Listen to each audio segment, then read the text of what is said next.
This is Project Command, and you're listening to Flashpoints, quick, sharp hits that turn big project management concepts into everyday tools for the fire service. I'm Lieutenant Duke Cuneo, and I'll be your host.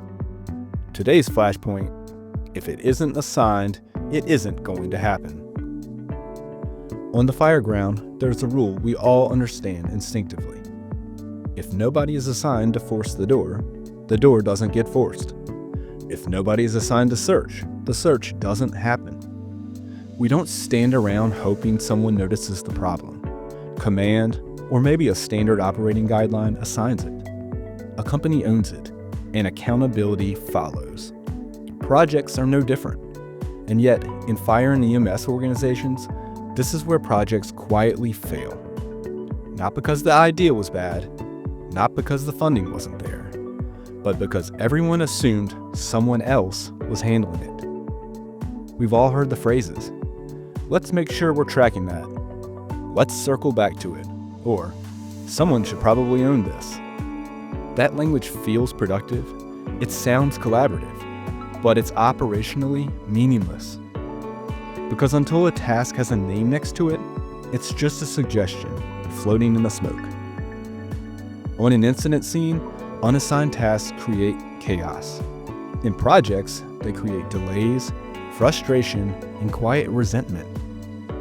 People think progress is being made. Meetings are happening, emails are flying, documents are being shared.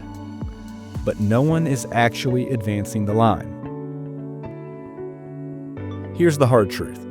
Projects don't fail at the big moments. They fail in the small gaps between ownership and execution. The follow-up email that never gets sent. The vendor call no one was assigned to make. The policy draft that everyone agreed on, but nobody actually wrote. Each one seems minor. Together, they stall the entire operation. Think about how we operate as officers. When command gives an assignment, it's clear who is doing it, what success looks like, when we expect an update. That clarity doesn't limit initiative, it enables it. The same principle applies in administration. When you assign ownership in a project, you're not micromanaging. You're establishing accountability and trust. Strong project leaders don't ask, "Can someone handle this?" They say, "Engine 3 owns this task. I need an update by Friday. If conditions change, notify me." That's not being rigid. That's being professional. And here's the part that makes people uncomfortable. If something isn't assigned and it doesn't get done, that's not a team failure. That's a leadership failure.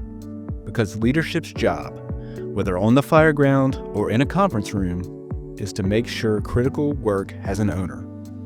This matters even more in the fire service, where projects often run alongside full operational workloads, members rotate assignments, and institutional memory turns over fast. If ownership isn't explicit, the task doesn't survive the shift change. So here's the tactical takeaway. Every project task should pass a simple test. Can you point to a person and say, "This is yours"? If not, the task is already behind schedule.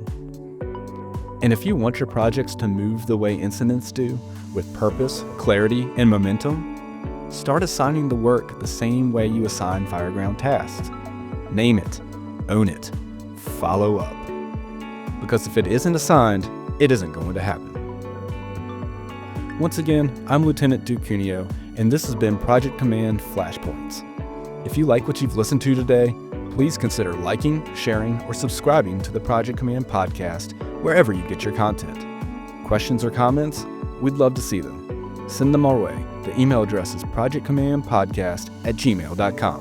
That's projectcommandpodcast@gmail.com. Thanks again for listening.